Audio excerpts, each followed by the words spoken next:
Al menos 7 personas resultaron afectadas con quemaduras por la manipulación de pólvora entre el 7 y el 8 de diciembre en las festividades de la Purísima. De acuerdo a la información del Ministerio de Salud, se atendió y aún permanecen en los hospitales 4 varones y una mujer. Managua, Estelí, Masaya, Matagalpa y León son los departamentos que se registraron quemaduras. La manipulación inadecuada de triqui-traca, bomba, pólvora granulada, cohete y mortero fue la principal causa de quemadura. Para estas festividades marianas, Cruz Roja desplegó 63 ambulancias en el territorio nacional, con una disminución del 42% en atención con respecto al año pasado, incluyendo 9 accidentes de tránsito.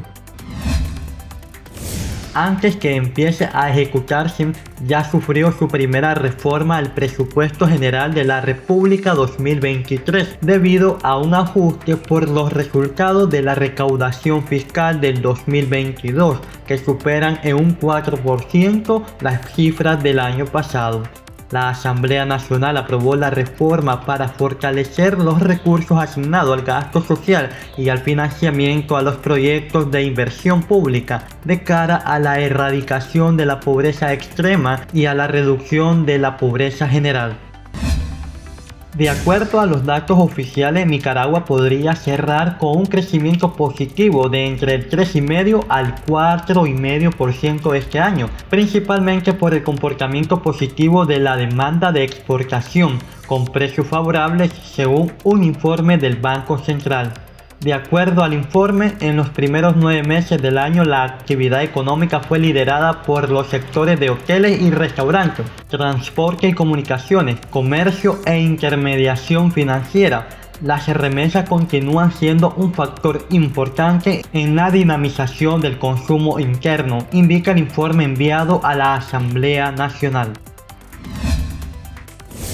El Banco Centroamericano de Integración Económica, BCE, anunció que para el 2023 tiene como meta generar más empleo, especialmente para los jóvenes, además de intentar retomar el crecimiento económico anterior a la pandemia en Nicaragua. Dante Mossi informó que en el país hay 28 proyectos para infraestructura, como la construcción de hospitales modernos, carreteras, aeropuertos y puertos, específicamente en el Caribe Sur. Además, recordó que el proyecto de saneamiento en el lago de Managua sigue en pie para contribuir al cuidado y preservación del medio ambiente. El próximo año se destinará $270 millones para el corredor seco de la región centroamericana para apoyar al sector agrícola.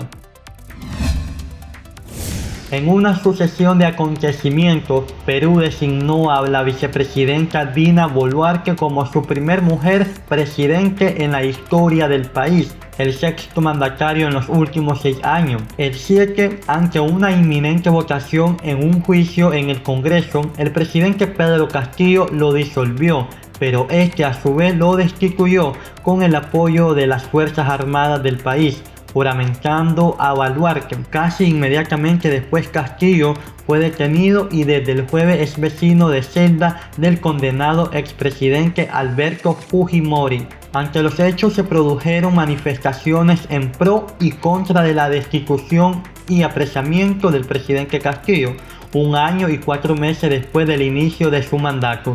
Los hechos provocaron distintas reacciones. Una de las primeras fue del secretario general de la OEA, que reconoció a la juramentada Boluarte, pese al apoyo que había manifestado a Castillo poco antes. Entre mandatarios y personalidades latinoamericanos, la reacción principalmente fue de preocupación por la inestabilidad en el país suramericano. Se supo que este viernes Pedro Castillo reiteró su deseo de acogerse al asilo en México, al que congresistas peruanos pidieron mantenerse al margen y no entrometerse en sus asuntos internos. La Fiscalía peruana prepara una causa formal en los próximos días para acusar a Pedro Castillo por la conspiración y rebelión.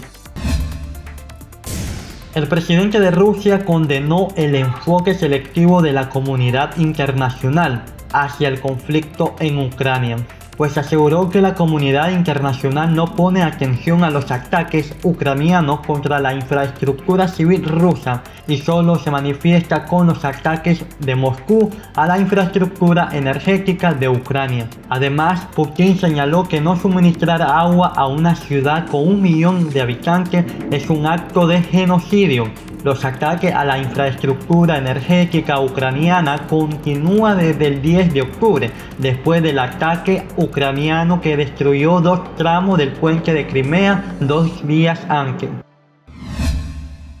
Lluvias intensas en la ciudad de Lisboa, capital de Portugal, provocaron la muerte de al menos una persona y dejan daños materiales aún sin cuantificar. Lisboa está en alerta máxima y las autoridades pidieron a la población que permanezca en sus casas para no ser presa de las inundaciones y corrientes. Las autoridades de protección civil han informado de cientos de incidentes, desde calles inundadas, estaciones de tren, además de un teatro e incluso un hospital. Estas lluvias han sido catalogadas como las más catastróficas en la historia de Lisboa por su intensidad y peligrosidad.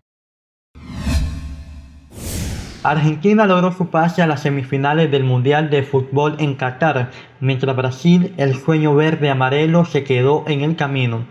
Fue con infartantes definiciones por tanda de penales que se decidieron los primeros 2 puestos para las semifinales, de forma que Argentina se enfrentará a Croacia el martes de la próxima semana. Mientras tanto, este sábado se definirá a los otros 2 equipos entre Inglaterra y Francia, por un lado, y Marruecos y Portugal por el otro lado.